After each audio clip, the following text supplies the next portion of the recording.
Building a space where the bold come to play. Stream like a boss, this is your day. Stream like a boss, take the crown. Lift your hustle, don't back down. Build your crew, make it thrive. We go live, live, live.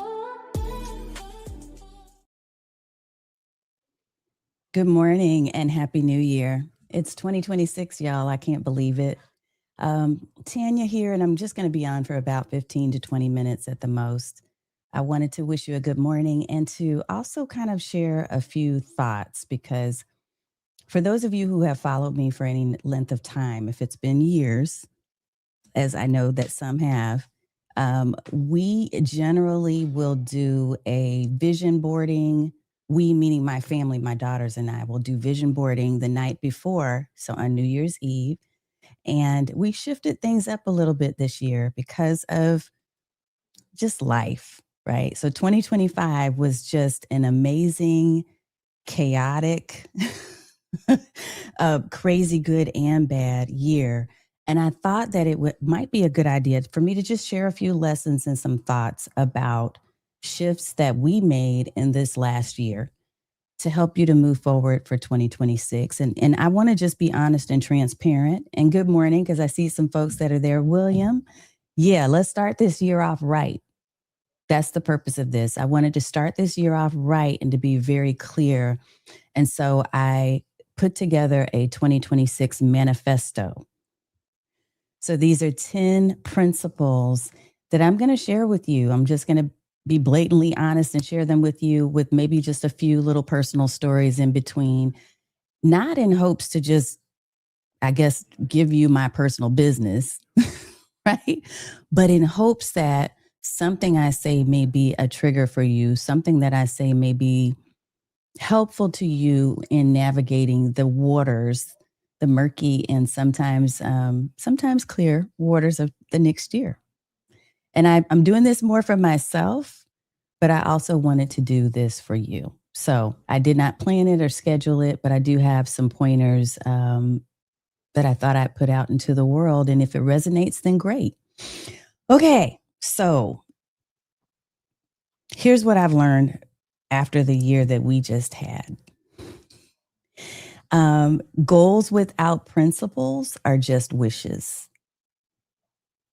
Goals without principles are just wishes. So when I set out to actually write this manifesto and to put these things in place, it was about making sure that we come back to having a foundation. A lot of times we put out into the environment, into the atmosphere, into the universe, whatever you want to call it. We put these wishes out there and we say, hey, these are the things that I want for the coming year. And we don't reflect on what that means for us individually and what we really truly see at the core of who we are as our value system. What are the foundational principles? And so that's what this is about. So I've learned that goals without principles are just wishes. You can have a perfect plan. And I thought that I had a perfect plan for 2025, but you can still lose your way if you don't know exactly what you stand for. And especially when things get hard, it's important to know what you stand for, what those critical building blocks are and foundational values are for yourself. So today we're not going to do goals, but we're going to do something a little bit deeper. And like I said, I'll be on for about 15 to 20 minutes. Let me say hello to some folks that are in here. Good morning, Neil. It's wonderful to see you as well, sir. Happy 2026. Happy New Year. Okay, so these are 10 principles for building life and business that actually holds up. Not just when everything's going well, but when the ground shifts under you. These are not going to be theories. These are going to be lessons that I actually learned from personal life experiences in 2025. And I'm sharing them because I do think that they will be helpful to someone. Maybe not you, but maybe you can pass them on. Some of these might land hard. Some of these might feel a little obvious, but I promise if you let just one or two of these sink in, it's going to change how you make decisions this year. And what I think I'll do is I will paste them on screen in case that might be helpful for you as well to take notes. So there are going to be 10, and we'll start with number 1. This one is a big one for me. And for the backstory is we had about six family member funerals within a short span of time. I think it was about 3.5 months in 2025, the early part of 2025, up until the middle. And none of that could be planned for. None of that could be planned for. So when I was sitting down on New Year's Eve 2024, I didn't anticipate any of that was going to happen and throw things into a spiral. So here's my lesson number 1. I'm going to pop it in here. Good morning, Debbie. I see you. Yvette C. Lee Music. And I see my folks that are over on Substack. Kevin Williams, good to see you. Good to see you. Okay, so let's pop up banner number 1. And this is lesson number 1. So I'm going to try to keep these numbers in order, and that way you'll have them, okay? All right. Here's number 1. Just go ahead now and accept that you cannot control everything, and plan that accordingly. There is nothing more inevitable than change.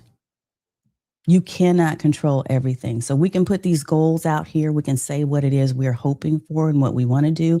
Because what most people won't say out loud is that bad things can happen to good people. And planning does not prevent that. Death, loss, failure, unexpected things, these are not punishments. They are simply a part of the natural course of living.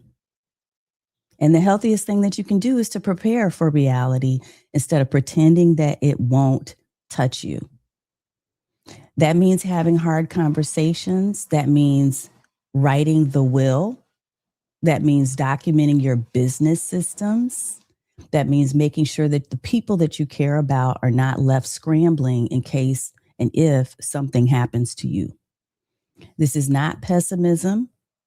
It is simply responsibility. There was no way for me to plan all that happened. And there's still some additional things that have happened even at the end of last year that I'm not ready to speak about yet. But because the people who love you and the people who depend on you professionally deserve better than chaos, just remember that you can't control everything, but you can prepare as best you can.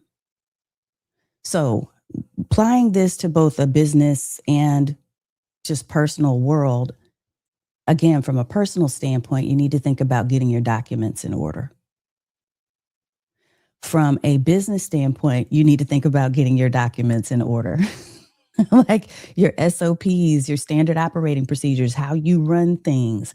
What if something were to happen to you today, but you have clients that are on a membership with you?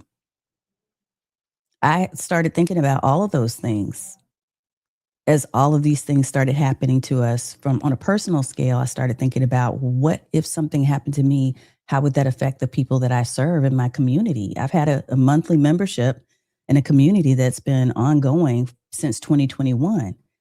So what is the backup plan? And here's my question for you to apply to yourself. What is one thing in your business or personal life that you've been avoiding because it feels too heavy?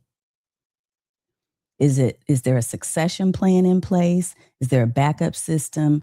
Is there a difficult conversation that needs to be had? Schedule it now. Schedule it this month. Start today. Not because something bad is going to happen, because you, again, can't control that or anticipate it, but because you're the kind of person that faces reality with dignity. So I'm going to pop that one up there again so that you have it. This one is accept that you cannot control everything and plan accordingly. Like you just need to know that. You need to know that there will be things beyond your control, but at the same time, you can prepare. All right. Yes. And RK3 says, I expect a great year ahead for you and me both. Let me know how I can support you and vice versa. Yes. yes, having all of this documentation in place is critical. It's so important. And I never have been reminded of this more than this year. Yeah. Neil, Yvette, Happy New Year to all of you. Joe, hello. Good to see you, sir. All right. So, we ready for number 2? Number 2. And somebody's going to be mad about this one. Partially because I've said something slightly different in the past, but I'm going to pop it up. Let me put it in my banners here. So this is number 2. Don't be mad. But I want you to stop assuming that the resources will appear always on time. Or maybe I should say always in the time that you anticipate. Now, what do I mean by this? Because I used to say this. I used to say the opposite of this. I used to be like, hey, once you set a goal, the resources will show up. And they will, but they won't be on your timeline all the time.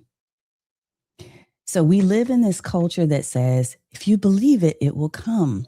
And sometimes that's true, but sometimes the timing is just off. The person that you were counting on backs out.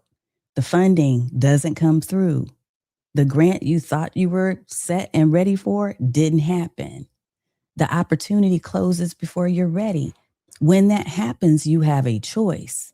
This is the point of what I'm saying here. It's not be pessimistic. It is you have a choice on how you react to that situation. You can either spiral out of control and just throw everything, turn all the tables over and be upset about it, or you can adapt. And adaptation is not failure. Adapting to those situations, that's a skill. And it can be learned. So making do with what you have, and I'm going to give you an example of this that some of you will get because your New Year's, you plan New Year's like I do. So we usually cook on New Year's Day. And usually I'll cook the traditional meal, which includes, and I'll just tell you what I typically do. So I do usually a pot roast. I usually do collard greens, something green. I usually do rice and then black-eyed peas. Everybody knows black-eyed peas. And if this is you, put your hand put your hand up in the air in the comments. So we have and then cornbread, right? So we have our traditional meal.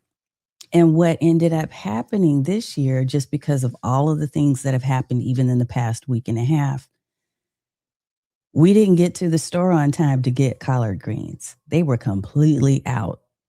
Like we went to a store, my daughters went to 2 other stores, and nobody had them. So instead of spiraling out of control, we said, we're just going to switch out the green with green beans. That's what we're going to do. So it's about the way that you react. You need to know that sometimes the resources won't come in the timing that you want them to come. But you have a decision to make, a choice. So making do with what you have, using the green beans when you planned for collard greens, that is not settling. That is called maturity in business and in life. So here's the application for you. And let me pop up again what we're talking about. This is number 2. Stop assuming that everything is going to appear, I'll say, on your timing. That's really what this is about.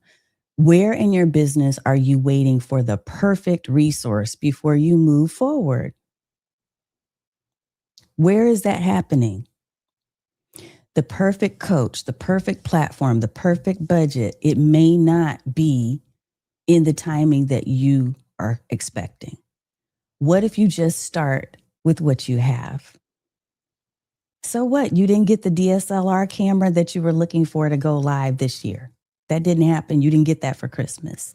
But you have a phone, probably a pretty expensive phone too, one that can do all the things. So why not start with what you have? What would that look like? Let me pause for a second and just take a couple of comments. Yes, I know. Neil, sorry. Yeah, I'm cooking right now. I have stuff in the slow cooker. So we're prepping.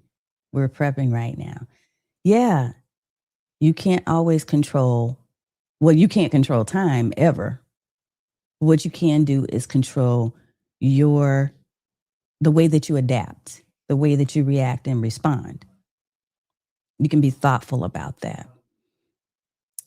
Yes, divine timing, William. Absolutely. Allison said Psalms 90:12. I wish Substack would let me show these comments. It says, so teach us to number our days that we may gain a heart of wisdom. I love that. Hey, Curtis. Happy New Year. Okay. Applied Ascension. Good to see you. Okay. So let's go to number 3, y'all. And I'll recap these towards the end too. I don't want to be on here too long because I know you need to enjoy your New Year's Day. I just thought it was just on my heart that I needed to share this because there were so many things that happened in 2025. And when I asked this question on Facebook the other day, I think it was yesterday or the day before, asked, what do you want to leave behind in 2025? I had a lot of people that were feeling the heaviness that I was feeling too. And I thought, I got to turn this around. We got to shift this into lessons that we can take with us into this new year. So, number 3, this is a good one. This is for my friends who are fellow introverts, because I'm a big old introvert. I don't know if some of you know that about me, but I am, and I always have been. And yeah, I mean, it's what I am. So stop confusing independence with isolation. This was a lesson I learned, and I needed to tell myself.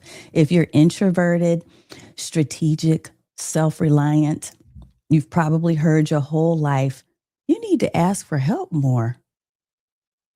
You should really ask for help. And maybe you do.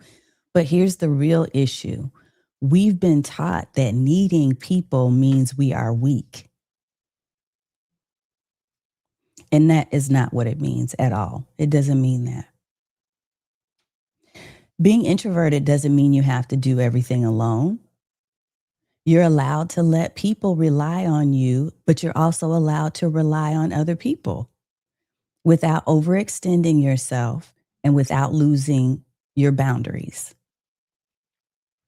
The goal isn't to become someone else. I don't have to become an extrovert. It is about building a sustainable support system that works for the way that you're wired.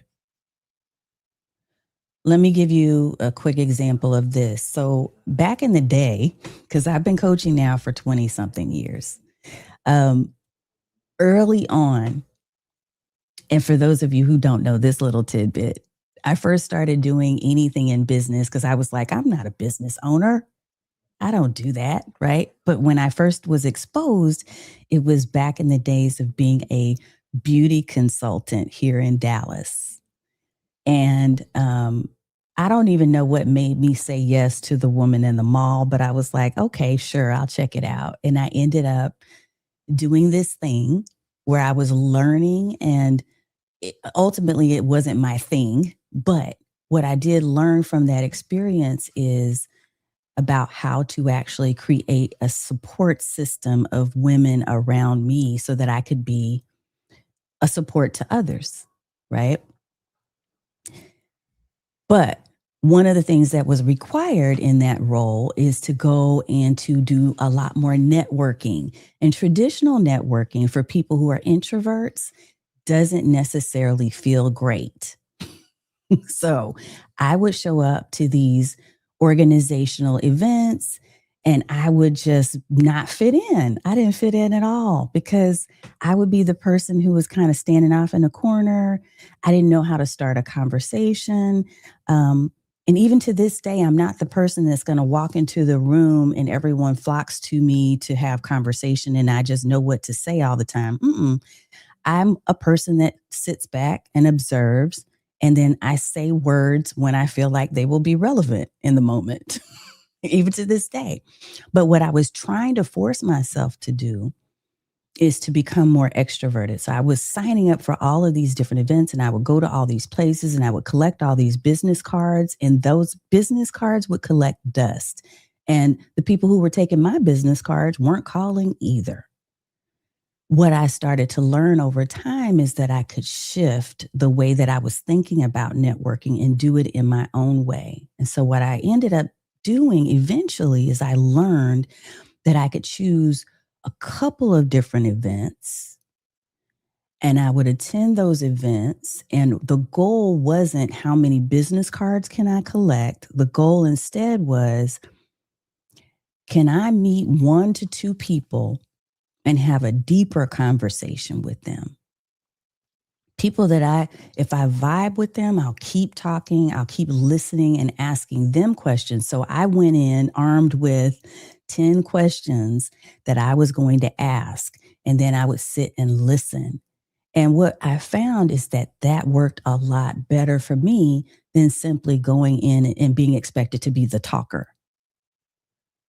So becoming the listener, becoming an expert listener became my jam, and being very choosy about where I spent my time. So when I talk about not being isolated, doing that this past year allowed me to choose to connect with one women-owned business networking organization that I deeply inserted myself into. Now I'm even on the leadership team for 2026. That doesn't mean I had to go out and be a member of 5 groups. Another decision that I made is not to attend every single event just simply because it had a label on it that looked like it could be something complementary to my niche. I'm very choosy about where I'm going to spend my time and who I spend my time with, but it's not in isolation. It's recognizing that the support system for me may look different than the support system for somebody else. So stop confusing independence with isolation, but also the lesson here, I think, is find the community that works for you. It may not look like everybody else. This is even when it comes to looking at different courses and workshops and events that people throw. I don't necessarily thrive learning from people in huge, massive Facebook groups. But I do thrive in intimate communities and spaces, and that's the type of intimate community and space I create for my people. Everything's not for everybody, but don't isolate yourself. So here's the question, the application for you. What's one area of business where you've been white knuckling it all alone? And who could you bring into your space? How could you choose this year to be part of community that suits who you are and where you are in this moment? Because you don't have to be alone. And you don't have to become somebody else to accept help. All right. So that was number 3. Let me check and see. Jay Brownie, Virginia. Oh my goodness. Somebody is Jay Brown, Virginia. Are you eating chitlins? That is one thing I will not eat. I will not do it for New Year's. I'm not even going to pop that comment up. But if you love it, go for it. Okay. Number 4. All right. Number 4 is this. Release the pressure to maintain every connection. Let me pop this up in a banner so we have it. And this I learned for a couple of different reasons, because not every person, and I didn't pop it up, so let me do that. Hold on. Release the pressure to maintain every connection. Not every person that you meet is meant to stay in your life forever. Not every person you meet is meant to stay in your life forever. There are going to be some people who are meant for a season, a lesson, a single conversation that changes everything, and that might be enough. You don't owe anyone lifelong maintenance just because they mattered at one time. Remember, these apply to both personal and business. So this is my personal manifesto, and hopefully some of these things will be helpful to you. Especially true in business. And I can't tell you how many times this past year in 2025 where I heard people say, yeah, I had this business partner and things just weren't working out and we had to go our separate ways. That is okay. It doesn't mean that you should degrade or downplay the experience that you had with the person, because you were meant to connect with them and to collaborate with them and to be in their space for whatever amount of time you were. There's something to take away from that, but it doesn't necessarily mean you have to continue. You have permission to make decisions to move away when it's time. So you're going to have clients, you're going to have colleagues, you're going to have collaborators who are perfect for a chapter, and then the chapter ends. That is okay. Let it end well if you can. Let it be complete, but don't force continuity when there isn't alignment anymore. This also applies with resources, digital apps and resources and things that maybe you've been paying for. So not just people, but things that you've been paying for that no longer really fit your tech stack, that no longer really feed what you're trying to do moving forward. So the question for you to ask yourself is, who are you still trying to keep up with out of obligation instead of genuine connection? What if you gave yourself permission to let those relationships, those resources rest without guilt, without drama, but simply a sense of completion? Ah, greetings, Dr. Vibe. I see you there too. Cecile, you choose live stream to rebuild your content creation thanks to me. Thank you. I am honored. I am honored to be with you on this journey. And I'm definitely going to be sharing something with you because my manifesto principle number 10 helped me to reclaim something that I had lost. I thought I lost in 2025. And it has something to do with what you just said. All right. So happy New Year to you as well, Dan. I love it. You are always the best. I love your positive energy. It's always the best. Okay. So number 5. Number 5. Oh, yeah, I need to say this one. This was good. Now don't come out here doing this, because somebody said to me the other day, "You're using these big words. I need to go look them up." That's fine. Look them up. Let's expand our thinking, because here's the word. Redefine visibility as accessibility, not ubiquity. What do I mean? You do not have to be everywhere to matter. You're going to get what I'm saying. So visibility is not about being on every platform, posting every day, 500 times a day, showing up in every space. Visibility is about being available to the people who actually need your voice, your work, your presence. That's the real visibility. That's the visibility that counts. That's what builds your authority. It's not, hey, let me just show up everywhere and be everywhere. It is, let me show up in the places where I know people may need me. Reach without relevance is just noise. Reach without relevance is noise. So stop chasing becoming an omnipresent being, but start building a strategic presence, the kind where the right people can find you, trust you, and work with you without you having to keep screaming into the void 24/7. Many of us realized this in 2025 because we were trying to be in spaces that really did not serve us well. I hear a lot of people talking about this with you can name the platform, it doesn't matter, but some of you are still trying to show up in these spaces and you're not getting any type of feedback. Like you're not getting the support, you're not getting the feedback, you're not connecting with the people that you need to be connecting with, but you keep wasting time trying to be in those spaces and to force yourself into this box because somebody told you you needed to. But we have to realize that we get to choose. Everything I'm telling you right now, if you haven't caught the theme, it's about choices. And so if the operative word for 2026, I think if I had to choose one, it would probably be choice. Choices in 2026. So I want you to ask yourself this question. What's one platform that you keep showing up on out of obligation, but not strategy or any other reason?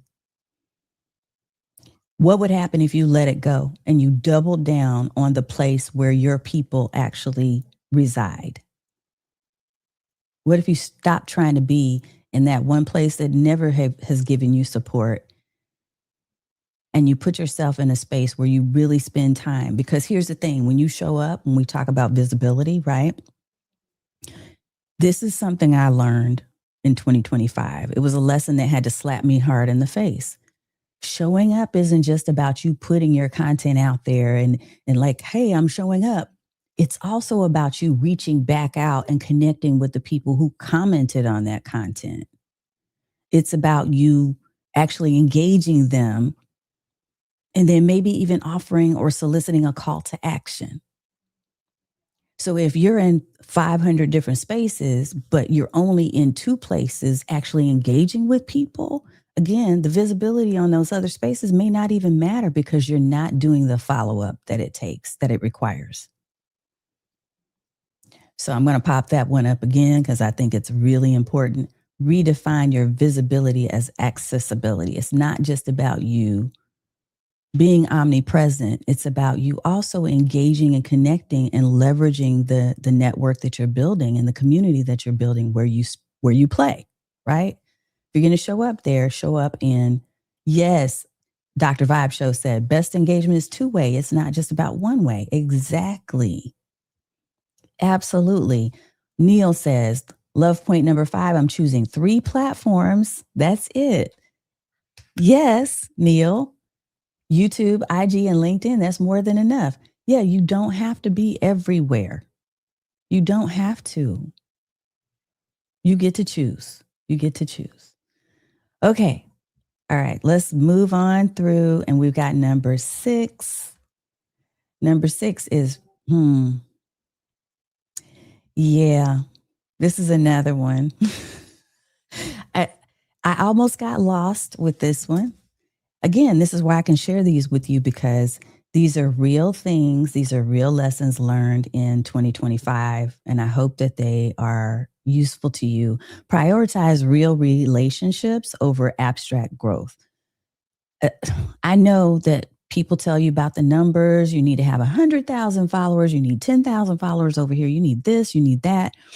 But I'm here to tell you that even with the intimate communities that I build and the smaller numbers that I have, what I am so incredibly grateful for is the real connections, the real relationships, the real conversation we're having right now is possible because I got over myself. I got over thinking I need to have 100,000. And why don't I? If I've been in business as long as I say I have, why don't I have a massive email list of, 200,000 people or whatever people might assume you should have, right, over time? No, vanity metrics will destroy your soul if you let them. If all you focus on is numbers and you forget about you being there to serve, you forget about the service, because all you're thinking about is the numbers. Look, the followers, the views, the likes, they are nice. They feel good, but they do not build a business. The relationships do. When you come through and you promise something and you keep that promise and you deliver what you said you were going to deliver, that's what builds the business. That's what grows your revenue. All of that feels great. The vanity metrics, yeah, it looks good on paper. But if it's not doing anything for you, I know of people who had massive Facebook groups of 30,000 people. they weren't making a dime. I know this because I was in those rooms, in those conversations where I was sitting there listening. I'm like, yeah, but it looks like you're doing so well. And they weren't. So don't be fooled by that. Remember the service, how you're serving other people, how you're building those relationships. That is what is important. Also, remember this. This is a side bonus note about this one. Family isn't just blood, it's the people that you've shared space with, that you trust, that trust you. It's the ones that show up. It's the ones that call you to ask you how you're doing.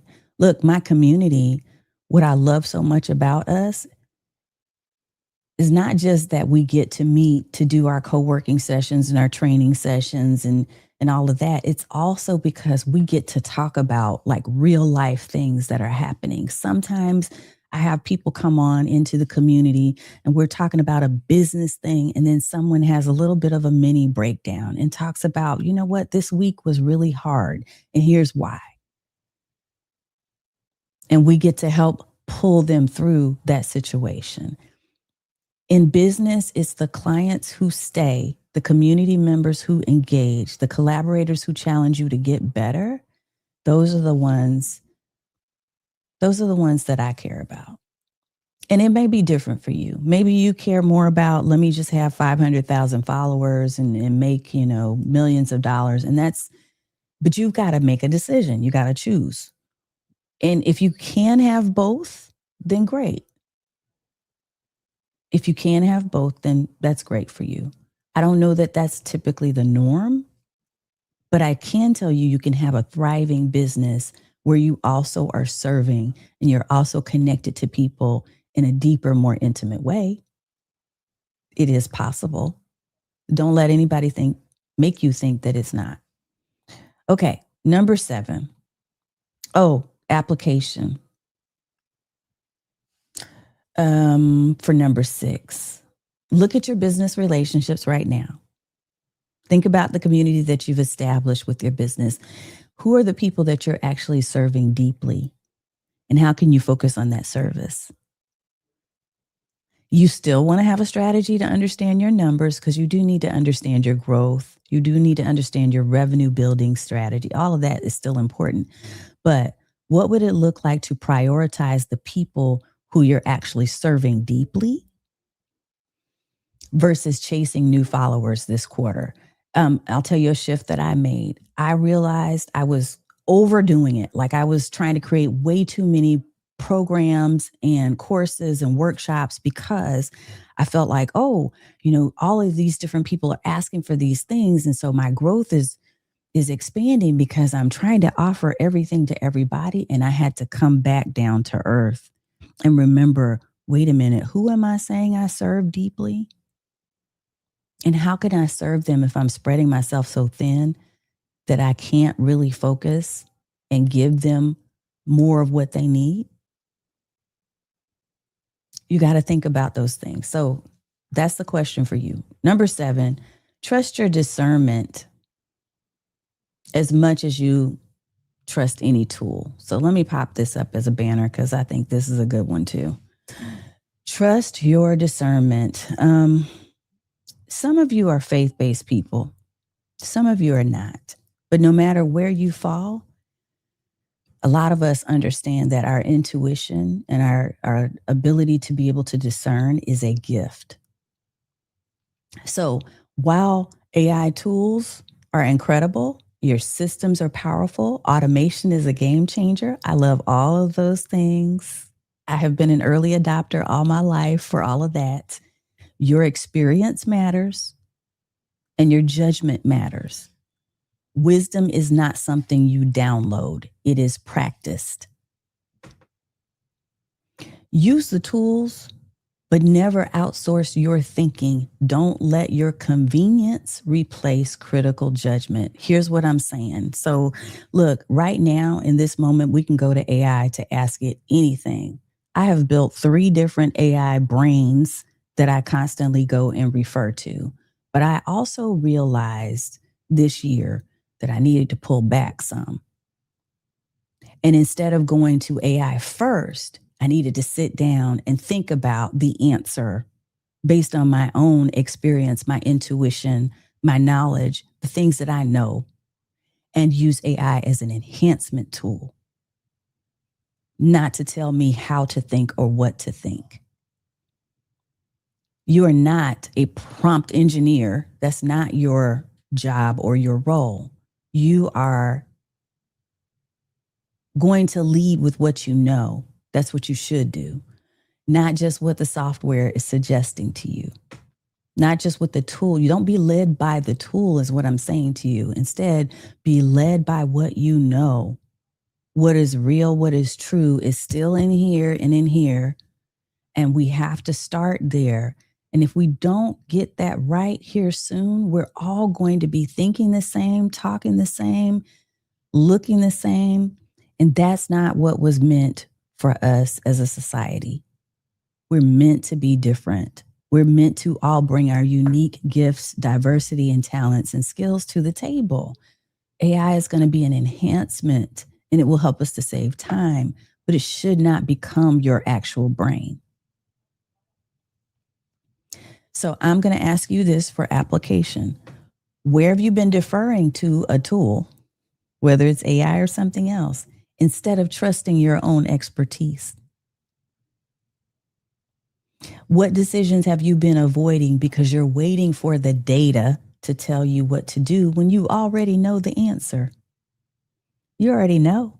You're just waiting for it to tell you what you want it to tell you. And trust me, look, this stuff, especially these LLMs, they are designed to make you feel like you're the smartest, most intelligent person on earth. So if you put something in there and you ask it a question and it tells you, oh, yes, if you do this, this will work, you need to use your discernment. And you need to say, you know what? That's not right. I'm going to give you a perfect example. I was in Claude and I was like, hey, Claude, I'm going to become and really own this particular niche as the live stream strategist for 2026. I need you to help me to map out my live stream topics. It gave me some stuff. And if I had put those topics in play, I would have been so off. It was not. And I knew after I looked at it and I paid attention, I'm like, no, that's not what I want to talk about. Those are not the things that people ask me. Those are not the questions that I need to answer and respond to. And so I had to make sure, let me revert and go back to, instead of asking you, I'm going to say, hey, these are the things that I want to talk about now. Help me enhance and write out the scripts and help me enhance and write out the titles. But I start with what I know. Okay.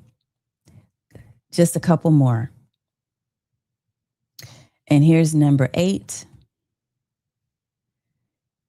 Okay, great to hang out with you too. Thank you. Yes.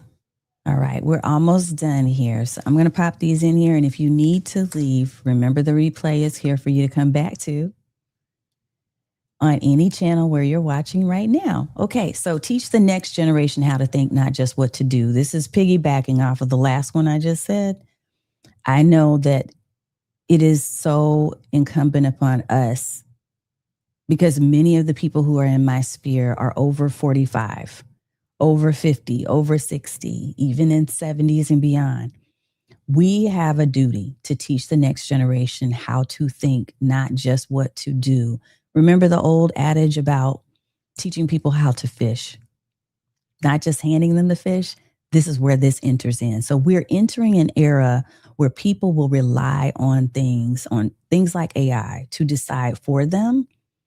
They will rely on the GPS to tell them where to go and how to get there. They will rely on automation to drive the car for them and never learn how to drive. If we're not careful, we're going to raise a generation that cannot discern. They can execute, they can't discern. So your job, whether you're a parent, a mentor, a coach, or a leader, is to pass down more than tactics. It's about passing down context It's about passing down reasoning and lived knowledge. How do we teach them how to think? Don't just give the template, teach them why it works. Ask them, hey, what questions would you ask? Look, I have a mentee. I am a mentor to a couple of people in my corporate role. And what I realized very quickly years ago was when they ask me questions, it's not my job to simply give them the answer. It's my job to say, what do you think? Let's talk about the questions you need to ask in order to get the answers you need right now. Because that's the rationale part of things. That's the rational thinking and critical thinking skill that needs to be built in order for them to be successful moving down the road. Because if any of this stuff breaks, if any of these platforms are not available to them, then they're at a loss. So teach people how to adapt. Teach them how to think when the template breaks. That's our job. This is our stewardship. This is stewardship for me. I'm taking this on for the rest of my life, that I must be a steward in this way. So my question for you, personal application, is what's one framework that you're using in your business that you could teach, not just hand out? Who in your world needs to learn how you think, not just what you do? That's the application question. Okay, I'm going to move to number 9. Alexi, it's good to see you. Thank you for joining over on Substack. Here's number 9. Okay, we're almost done because we're going to get to 10, which is, to me, the most powerful of all of them. Remember that the world is wider than your immediate surroundings. This is something I reminded myself of in 2025. You are not stuck. Travel, connection, opportunity, they are no longer limited by geography. There were so many people that I met over the last couple of years, excuse me, with the right systems, tools, and people. I didn't have to be in their physical space. The world is global now. You're allowed to participate in it fully and stop limiting yourself by your zip code. You're not limited by your zip code. Don't forget that. So if there's an opportunity here's the application question. What's an opportunity that you've been dismissing because it feels like it's too far or not local enough? What would open up if you stopped thinking regionally and you started thinking more globally? A lot of things have opened up for me because I get it. And my family and I have had the blessing of being able to travel and to see things in a whole different way than if we just stayed in our own little corner of the world. But open your mind and think about, how can I expand beyond just my little space? Because that expansion is growth, not only mentally, but also from a business perspective. You will find that doors will open, opportunities will open more than they ever have when you get that you're not limited by your zip code. Okay, and then here's number 10, and this is the final. Number 10, and this is super important to me, and I'll share why in just a second. Here's the banner. Protect your professional identity and get clear on who exactly you are. Protect your professional identity with clarity. Why is this important? Because this is for anyone who has ever felt pressured to rebrand themselves around a trend. You are not your tools. You are not an AI coach just because you teach AI or you use AI. You are not a social media expert just because you post content. You are a strategist. You are a consultant. You are a coach. You are a creator. You are the thing that you knew that you were before AI came along. The tools support the work. They don't define it. What I was finding, I'm going to say this, and I actually am going to have a conversation with someone. I'm very excited about this conversation because it's going to be real and authentic. What I found myself doing is losing who I was, my self-identity, because of the trends. look, we're all a part of these different AI classes and workshops and courses. And I'm even in an AI incubator program for the next year for 2026. Yay, right? But one of the things that I had to pull back and remember is that I am not trying to position myself to become an AI coach. That's not, I did get a certification as a consultant. I have all of these different things that I have now learned, and you probably have learned a lot too, but that is not the label that sits at the top of my door. Who I am and who I'm embracing in 2026 is the specialty that I said I wanted to specialize in. I believe that live streaming specifically creates community and interaction and relationships, and all the things that I've been talking about today can happen when you leverage live streaming as a tool to build authority, to create community and connection. It's about content that is not only converting people into becoming clients, but it's connecting with them on a deeper level. And I have made a decision to go all in on that space. At some point, that's who I was, and I lost myself. I lost my identity. And I don't know if this speaks to you about what you're doing in this moment, but we don't all have to become the AI whatever expert just because we use it. We can use it efficiently and effectively as a tool that enhances us as a relationship coach, a financial services expert, a networking strategist, whatever it is that you are. Don't forget yourself, is what I'm saying to you. Embrace your identity and be fully that, because somebody needs that area of expertise. The AI stuff is going to help us to do it faster, maybe improve and do it better and get better results. But it doesn't necessarily mean we have to make a shift and embrace that as the identity. So I don't know if that speaks to any of you in a different way and helps you to really kind of recalibrate how you position yourself and your brand moving forward. But just know that that's a decision that I personally have made, is to really embrace my own identity and to know who I am and to offer the services, programs, and products that fit within that niche. So the tools support the work. They don't define it. Choose identity over trends. Choose clarity over clout. The question for you is, how do you describe what you do today? When you're talking to someone and not performing for the algorithm, what is it that you do? What are you the expert in? And you do this thing like nobody else. Write that down, protect that identity, embrace that identity. All right, folks. So we'll let that settle, and I'm just going to pop up all 10 of them real quick here in a row. I'm going to check and see if we have questions or comments. Thank you so much.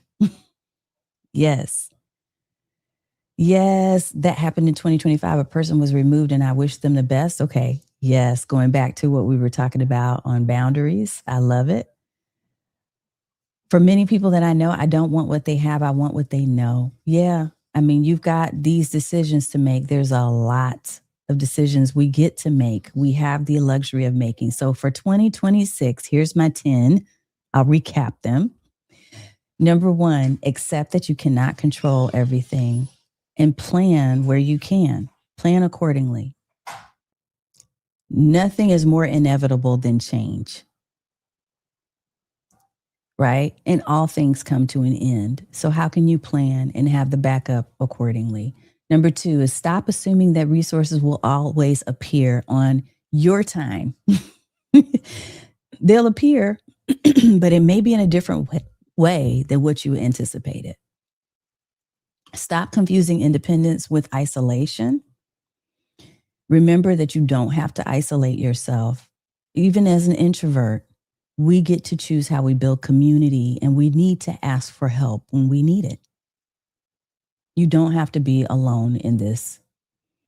Number 4, release the pressure to maintain every connection. Okay, so this is a little bit of the opposite in that you don't have to stay connected to people and things and apps and tools. that no longer serve you. You get to bring an end to that season if it's necessary for your growth and for your momentum. Number 5, redefine visibility as accessibility.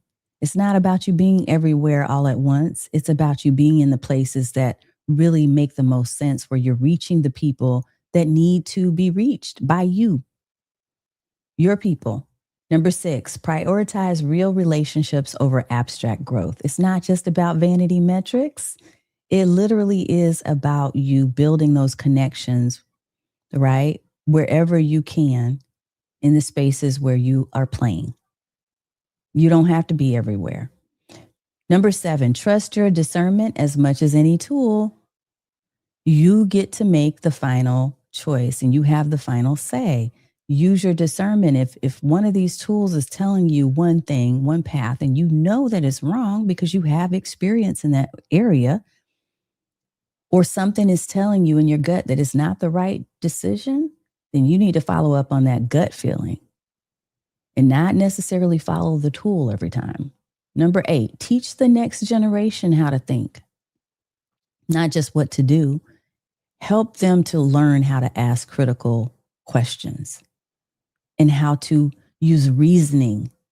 It's a skill. Number 9, remember that the world is wider than your immediate surroundings. So don't just assume that you have to be local, and also globalize your thinking for other reasons, because we need to have empathy. We need to understand that it's not just about how we think and what we think is right. Sometimes people are making decisions based on how and where they are in life. So your filter can be too narrow, and you can be making decisions and saying things and putting information out there that doesn't apply globally. Let me put that back up again, right? Think broader.